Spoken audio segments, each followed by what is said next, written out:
Mais uma vez, bom dia a todos, a paz do Senhor Jesus Cristo. Vamos, neste momento da liturgia, refletir no texto do profeta Isaías. Profeta Isaías, capítulo 5.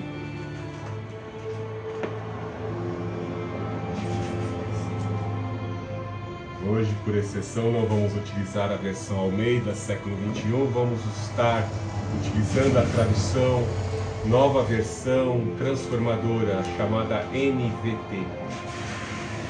Livro do profeta Isaías, capítulo 5. Isaías, capítulo 5. Agora cantarei ao meu amado uma canção sobre o seu vinhedo. Meu amado tinha um vinhedo numa colina muito fértil. Ele arou a terra, tirou as pedras e plantou as melhores videiras. No meio do vinhedo construiu uma torre de vigia e junto às rochas fez um tanque de prensar. Então esperou pela colheita de uvas doces, mas o vinhedo só produziu uvas amargas. Agora, habitantes de Jerusalém e Judá, julguem entre mim e o meu vinhedo. O que mais poderia ter feito o meu vinhedo que já não fiz? Porque quando esperava uvas doces, ela produziu uvas amargas? Agora lhes digo o que farei com o meu vinhedo. Removerei as suas cercas e deixarei que seja destruído, derrubarei seus muros e deixarei que seja pisoteado. Farei dele um lugar desolado, onde as videiras não são podadas e a terra não é capinada, um lugar cheio de espinhos e mato. Darei ordem às nuvens para que não derramem chuva sobre ele. As nações de Israel e o vinhedo do Senhor dos Exércitos, o povo de Judá, é o seu jardim agradável. Ele esperava colher justiça, mas encontrou opressão. Esperava colher retidão, mas ouviu gritos de angústia. Vamos ao versículo 8 e alguns outros versículos. Verso 5, 8. Que aflição esperava vocês, que compram casas e mais casas, compram mais campos e até não haver lugar para outros, e vocês se tornaram os únicos donos da terra. Vamos ao versículo 11. Que aflição esperava os que se levantam cedo pela manhã para começar a beber e passam a noite tomando vinho e ficar embriagados. Vamos ao verso 18. 5:18. Que aflição esperava os que arrastam sua perversidade com cordas feitas de mentiras, que arrastam atrás de si o pecado, como quem puxa uma carroça. Vamos ao 5:20. Que aflição esperava os que chamam o mal de bem e o bem de mal, escuridão de luz e luz de escuridão, o amargo de doce e o doce de amargo. Verso 21. Que aflição esperava os que são sábios aos próprios olhos e pensam ter entendimento. Verso 22. Que aflição esperava os que são heróis em tomar vinho, se gabam de quanta bebida conseguem ingerir. Deus Altíssimo, Deus de amor, Deus de poder, louvado seja esta palavra de exortação, meu Deus, às nossas vidas. Senhor Jesus Cristo, queremos, como nos ensinou o escritor de Hebreus, ser um solo, Pai Santo, cultivado pela obra do Teu Espírito Santo. Queremos ser sensíveis ao que o Senhor quer inserir em nosso solo, em nosso coração. A ação do Teu Espírito, a ação da Tua Palavra. Sabemos que a Tua Palavra pode orientar, iluminar, pode, Pai Santo, nos santificar.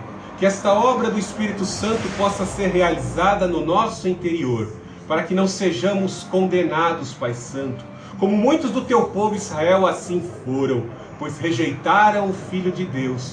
Ó Senhor Jesus Cristo, nós não queremos rejeitar o Teu Filho, nem resistir ao Espírito do Teu Filho, o mesmo Espírito que Te ressuscitou dentre os mortos. Senhor Jesus Cristo, trabalha no nosso ser, trabalha no nosso caráter nesta manhã. Que venhamos a receber, Pai Santo, essa exortação, Pai Santo, como um corretivo, meu Deus, para não cairmos, meu Deus, nas práticas e nas obsessões deste mundo. Em nome do Senhor Jesus Cristo te clamamos. Trabalhe o nosso interior e o nosso ser, para que possamos, quando o Senhor vier vistoriar o nosso solo, os nossos corações, o Senhor não encontre coisas que te desagradem. Em nome do Senhor Jesus Cristo, afasta todo o mal nesta manhã. Usa a minha vida, os meus sentidos para propagar o teu evangelho. Em nome do Senhor Jesus Cristo eu te peço. Afasta e afugenta todo o mal. Em nome do Senhor Jesus Cristo. E assim glorificamos o Deus Altíssimo. Glorificamos o Senhor Jesus. Glorificamos o Santo Espírito. Amém. Que bela ilustração, que bela metáfora, que belo contraste. O Senhor Jesus Cristo, o nosso Deus, trabalha com o seu povo, a sua esposa, a nação de Israel. Esse texto em contraste, Deus tratando por meio do seu porta-voz, o profeta Isaías, lá no século 8 a.C., de certa forma é utilizado pelo Senhor Jesus Cristo, lá em Mateus capítulo 21, do verso 28 em diante. O Senhor trabalha com a casta de sacerdotes, a casta de maiorais que dominavam o aparelho religioso na época do ministério do Senhor Jesus, para tratar acerca das intenções daqueles que dominavam a religião. Eles são exortados ali, o Senhor Jesus explicita uma lavoura onde o Senhor, o dono da vinha, ordena ali a 2 servos que servem de exemplo para irem trabalhar na vinha. Um fala que vai, mas depois decide ir. O outro fala que vai e não faz a obra.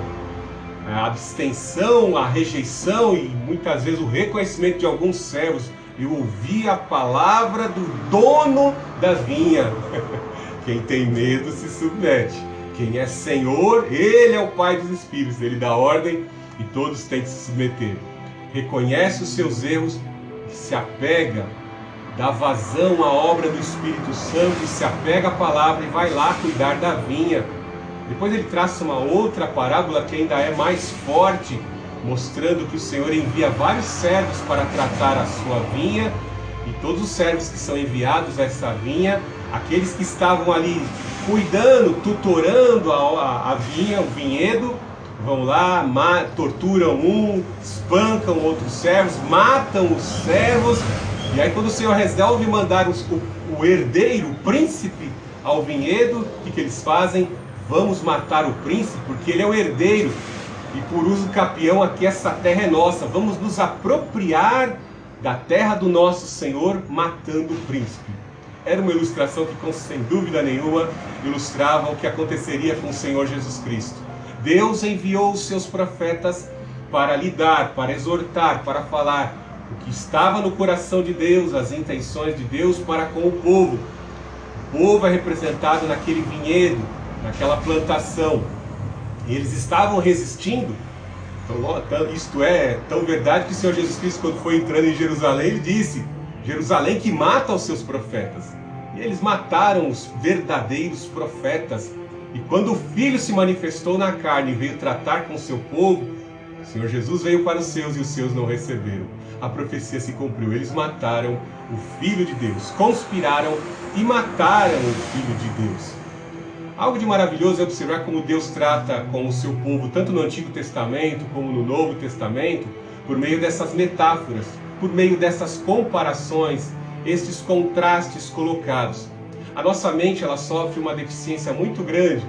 A gente está lendo algum livro e de repente deu 6 segundos, ao contar 6 segundos você já esqueceu que você leu a frase que está lá no começo da página. Nós nos esquecemos muito fácil, nós somos muito propensos à inclinação, e tudo, a inclinação ao pecado. E tudo isso é uma consequência, da queda do primeiro homem sobre as nossas vidas. Se esquecer o que Deus nos ensinou, se esquecer da palavra de Deus, se esquecer das promessas. Se nós tivéssemos uma mente que guardasse mais o conhecimento, nós erraríamos muito pouco, não tomaríamos decisões erradas, porque que nós nos lembraríamos da exortação do Senhor, comparando as nossas vidas com aquele texto, nós seríamos muito mais sábios e construiríamos os alicerces, os empreendimentos da nossa vida em rocha sólida, que é o Senhor Jesus Cristo, e não em fofareia. Por isso que nós estamos fadados à derrota, fadados ao fracasso. Nosso Deus reconhece esta falibilidade das nossas mentes em não armazenar o conhecimento. Facilmente nós nos esquecemos. Por isso precisamos de poder do Espírito Santo em nossas vidas. Precisamos do conhecimento da palavra de Deus praticado em nossas vidas todos os dias em devocionais, para que a palavra fique sempre presente em nossos corações. Cheio do poder e cheio da palavra, estamos guardados e sendo trabalhados pelo Espírito de Deus, por meio da palavra, em nossas consciências. Veja a ilustração e do grau de intimidade que o profeta tinha com Deus. Quanto mais andamos com Deus, quanto mais temos intimidade com Deus, Deus nos revela os seus intentos. Profeta é boca de Deus no meio do povo. Profeta é porta-voz de Deus, é embaixador de Deus no mundo corrompido, dominado por Satanás. Deus levanta profetas, embaixadores, para proclamarem: no mundo jaz do maligno. O Senhor levanta embaixadores para falar as suas intenções, para falar o seu conselho, a sua sabedoria, exortar e pautar, conduzir para a salvação os seus eleitos. Veja o grau de intimidade, pois no capítulo 5, verso 1 do profeta Isaías, ele fala: agora cantarei ao meu amado uma canção sobre o seu vinhedo. Veja o grau de intimidade, o meu amado Senhor. O meu amigo tinha intimidade como Abraão tinha. O meu amigo, o meu amado, aquele que verdadeiramente é o amante fiel. Nosso Deus é fiel. Nós, se observarmos aqui que vinhedo, como está representado no 5, verso 7, a nação de Israel se demonstra não ser fiel. Muito pelo contrário, se mostra, como diz o profeta Oséias, uma esposa infiel que demonstrou ao longo do seu chamado diversas fases de infidelidade e sofreu as consequências terríveis. Esta infidelidade vai implicar em vários ais que nós vamos ver neste texto. Ai daqueles que dizem que o certo é errado e o errado é certo, que o doce é amargo e que o amargo é doce. Ai dos... O escritor, a tradução da NVT, usa a palavra aflição. Quão terrível é adulterar, quão terrível é ser infiel, quão terrível é não obedecer às instruções da palavra de Deus. Elas trazem aflições à vida daqueles que desobedecem. Desobedecer a palavra de Deus trazem aflições, trazem consequências. Quando nós vemos uma batida de carro, quando nós vemos ali algo que ultrajante, algo humilhante, algo que leva à derrocada de alguém, muitas vezes em interjeições, nós dizemos: ai, coitado, ai, que situação, nossa, esse erro foi fatal. Ele não prestou atenção no retrovisor, acertou a traseira do veículo no outro veículo. Ai, costumamos dizer, ai, imagine a sensação do profeta em ver o ai, a consequência, as aflições, as implicações e desdobramentos de escolhas erradas. Ai, sofrimento. Não é à toa que esse texto ele vai atingindo um grau de profundidade tão elevado que ele vai mostrar a consequência daqueles que morrem nessa consequência de ai.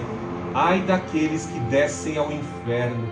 O inferno, como um monstro, vai engolindo. Um monstro que tem existência eterna, como uma prisão, uma instituição eterna, vai se avolumando, engolindo aqueles que caem na consequência do ai, do desprezo de Deus por conviverem com a impiedade, com a injustiça e com o pecado. Esses vão ser devorados pelo inferno, como está no 5,14. Veja como ele trabalha primeiramente a ilustração que está sendo usada aí, o Deus, o amado, seu amigo, o Deus verdadeiro, lidando com o vinhedo, que é o povo, lidando com o vinhedo, que é Israel, que é a igreja, que são os corações daqueles que ouvem a palavra. Veja que o Senhor, No verso 5:1, agora cantarei ao meu amado uma canção sobre o seu vinhedo. Meu amado tinha um vinhedo, uma colina muito fértil. Lá em Levíticos 25 nos diz que minha é a terra e eu a dou a quem eu quero. Toda a terra foi construída por Deus. Ela não é obra do acaso. O nosso Deus, deliberadamente, com seu infinito poder, elaborou a terra e construiu, fez separação da água, da terra, criou organismos complexos como o nosso olho, os nossos corpos, o nosso intestino, as plantas, a fauna e a flora. Eu duvido que uma explosão possa ter trazido à existência a condição da moral e das flores e das plantas, dos animais. O nosso Deus tem uma inteligência, é um designer inteligente que construiu, criou todas as coisas. Eu duvido que a ciência possa criar um ser humano. Eu duvido muito. Nosso Deus criou a terra. E ele fala aqui que essa terra representada no vinhedo representa o seu povo. Ele tem uma intenção ao construir, ele tem uma intenção com o seu vinhedo, com a sua nação de Israel. Ao ver a corrupção da humanidade, ao ver a corrupção dos reinos que se formaram, da Síria, da Babilônia e todos os impérios ao longo do processo histórico, ele foi vendo a degradação, os reis adorando, os imperadores adorando falsos deuses, governando ao lado dos demônios, dos ídolos. Ele separa o bichinho de Jacó, ele separa a nação de Israel para ser um exemplo. Através desse vinhedo, fica explicitado o amor desse Deus, cultivando esse solo, cultivando e zelando ali aquele vinhedo. Veja, meu amado tinha um vinhedo numa colina muito fértil. Veja no verso 2, ele arou a terra e tirou as pedras. Quando Deus oferece a sua lei ao povo de Israel, havia uma necessidade de estar arando o coração do povo de Deus. Um povo que passou 430 anos na terra do Egito, acabou se apropriando da cultura daquele povo abominável. Ezequiel diz que eles se prostituíram com os ídolos do Egito.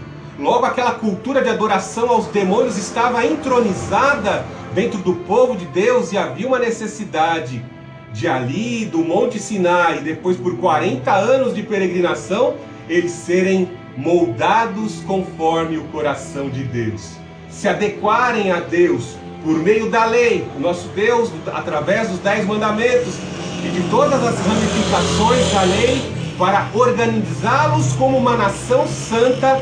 Deus oferece a lei e a ação do seu profeta Moisés e dos profetas para estar tirando as pedras, estar arando o coração do povo por meio da lei, ensinando o que é certo e o que é errado. Imaginem que os solos e os corações das pessoas do mundo pagão, os ímpios do nosso período, também vivem abrindo seus corações para a atividade de outros espíritos, né? O Senhor Jesus Cristo se comparou a uma videira verdadeira, e ele disse que o Espírito do Pai é o podador. Ele poda os ramos das videiras, da videira verdadeira, que somos nós, para que possamos produzir fruto e o fruto permaneça. Frutos que glorifiquem a videira e o Espírito do Pai que poda essa videira. Imagine o coração de pessoas desse mundo que seguem orientações de livros de autoajuda, desprezando a ajuda que vem do alto, tentam vencer nesse mundo com cartilhas: 7 passos para algo bem sucedido, 7 passos para o seu empreendimento ser um sucesso, 7 passos, copia aqui o ícone da empresa Toyota, copia aqui o ícone da empresa GM, copia aqui o ícone do Trabuco, presidente do Bradesco, e você será bem sucedido nas suas ações. Todos os projetos e empreendimentos dessa terra são falíveis. Imagine aqueles que buscam nas forças esotéricas, nos espíritos da natureza, edificar o seu coração.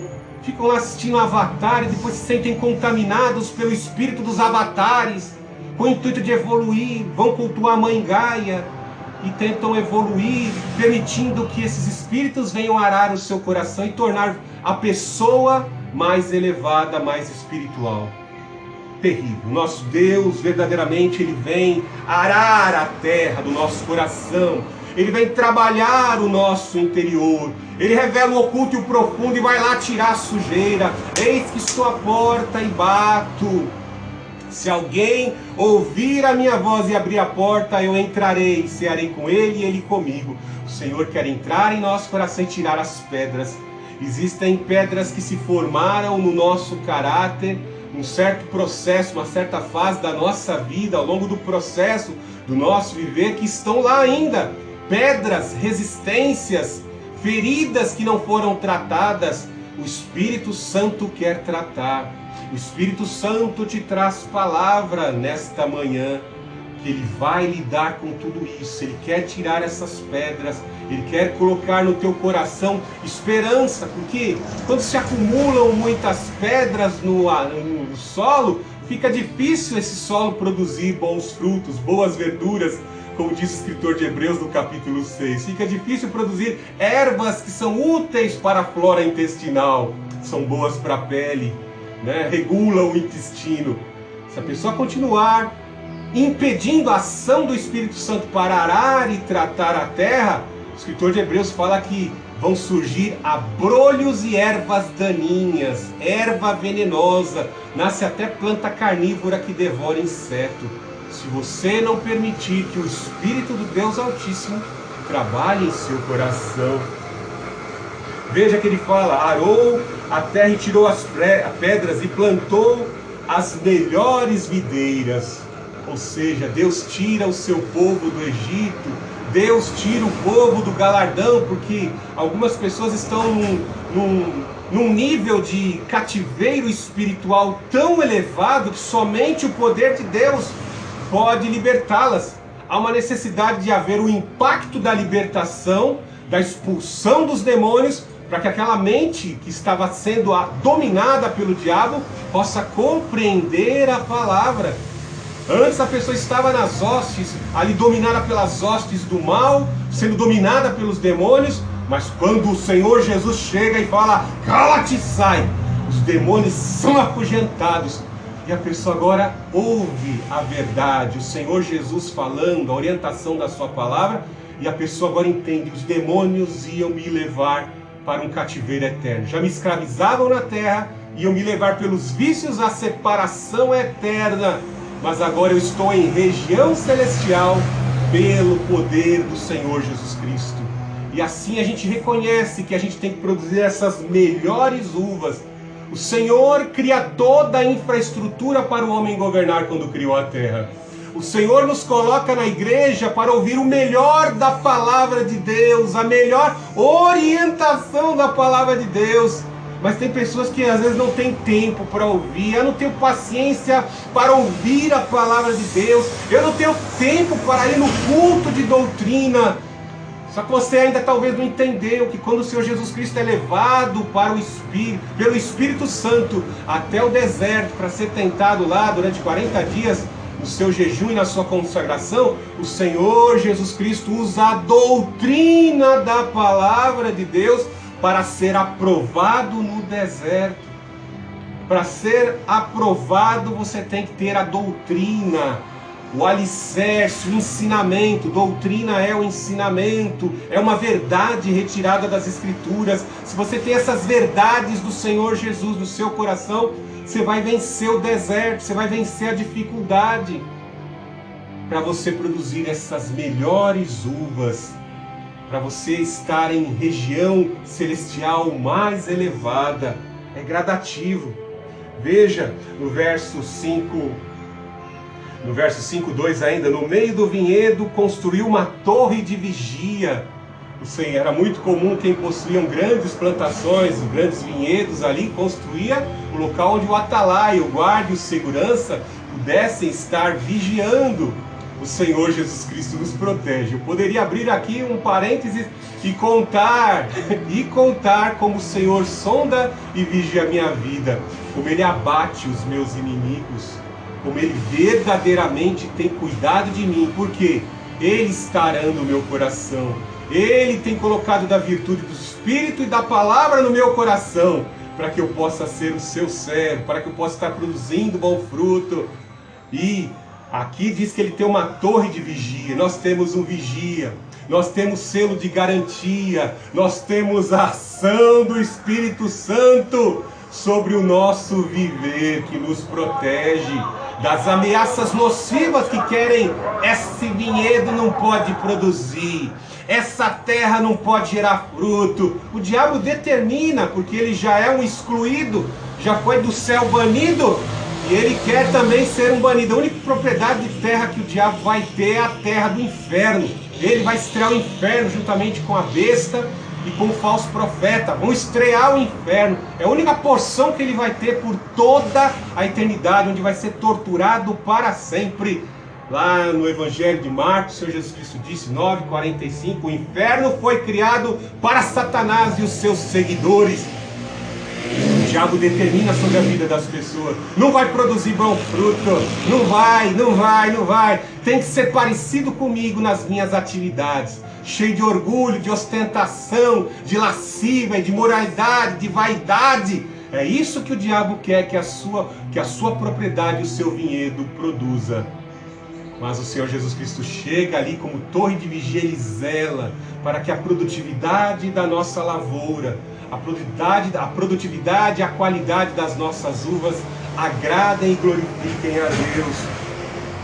Mas veja que quão terrível que Israel, a nação de Israel, o povo de Deus que é representado por esposa, depois você leia o livro de Oséias, Israel praticou a infidelidade, cultuando outros deuses.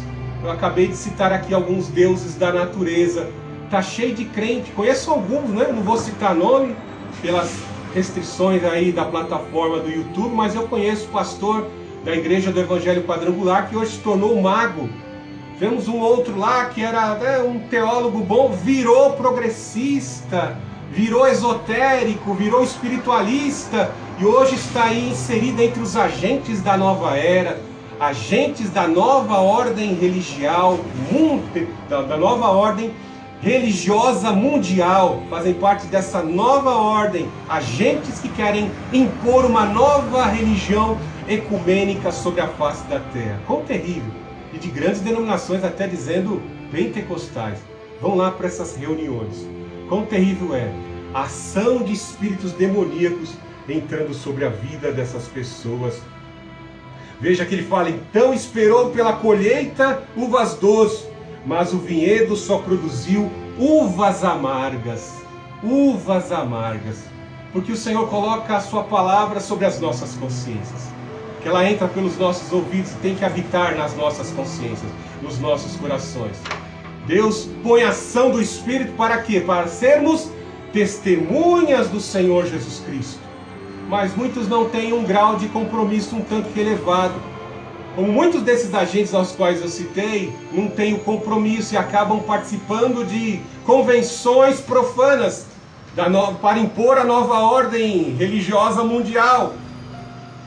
Muitos se deixam contaminar e ao invés de, como grande liderança, produzirem boas uvas, produzem uvas amargas, uvas que não servem para saciar. E ai daqueles que forem conduzidos pela orientação desses falsos líderes. Que um líder de uma grande denominação pentecostal se envolve em convenções sincréticas, ecumênicas, está lá colocando em pé de igualdade o único e verdadeiro Deus com os deuses dessa terra. Será que o nosso Deus pode ser comparado com Pachamama? Será que o nosso Deus pode ser comparado com Lilith? Será que o nosso Deus pode ser comparado com toda a sorte de demônios que Deus já derrotou por meio dos impérios que já desapareceram no passado? Os mesmos demônios que destruíram esses grandes impérios do passado estão presentes nessas convenções ecumênicas. Os seus representantes vão para essas reuniões. E como um grande líder pentecostal pode participar disso? Colocando o seu Deus verdadeiro, que ele pensa que está com esse Deus, juntamente com demônios, nas convenções ecumênicas. Vai produzir uva amarga. E quem seguir esses líderes está fadado a ser derrotado. Porque eles vão pregar em suas mensagens, em seus púlpitos, mensagens de conveniência, sem exortar, sem alertar dos pecados, como está relatado aqui, do verso 8 em diante, as aflições daqueles que vão ser conduzidos por esses líderes, vão cair na condução do ai, que eu citei alguns instantes atrás, vão cair na condição de aflição e tribulação eterna, tormento eterno, por seguirem esses líderes que produzem ervas amargas. Lembre-se que o Senhor Jesus Cristo disse que os fariseus, pela sua hipocrisia, teriam condenação maior do que os habitantes de Sodoma e Gomorra. Muitos líderes estão na mesma condição dos fariseus. Hipocrisia. Mentem que são adoradores, fazem gestos, jogam ternos, fazem determinações, atos proféticos para expressar que possuem uma espiritualidade elevada, mas já estão afundados no engodo, no espírito do engodo desta terra, no engodo religioso dessa terra. Vão ser conduzidos. Pode, né? Um líder cego conduzir alguém, os incautos, para um lugar bom, um local estável? Não, vão levar para o inferno. Veja no verso 5:3. Agora, habitantes de Jerusalém e Judá, julguem entre mim e o meu vinhedo. O que mais poderia ter feito por meu vinhedo que já não fiz? Porque quando esperava uvas doces, ele produziu uvas amargas. Veja que o Senhor questiona: o que mais eu posso fazer para o meu povo compreender quem eu sou e o quanto eu os amo? Deus faz questão de, por meio dos profetas, fazê-los lembrar: vocês eram escravos, vocês estavam numa condição sem esperança, eu vos trouxe esperança. A nação de Israel estava sem perspectiva de vida, vendo os escândalos da casta religiosa.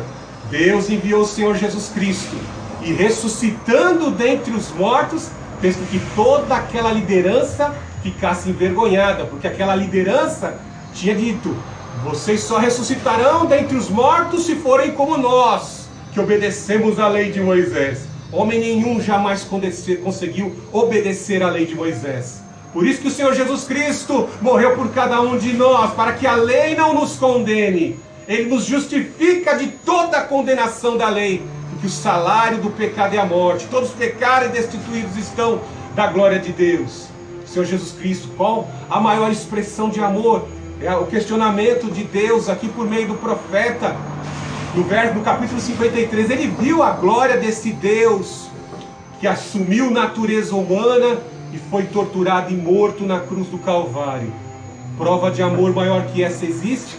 Pergunte aos deuses dessas convenções ecumênicas, qual deles morreu por sacrifício da humanidade? Qual desses deuses requer santidade? Sem santificação ninguém verá Deus. Então não se engane, pois líderes amantes do dinheiro e que cultuam os demônios não podem levar ninguém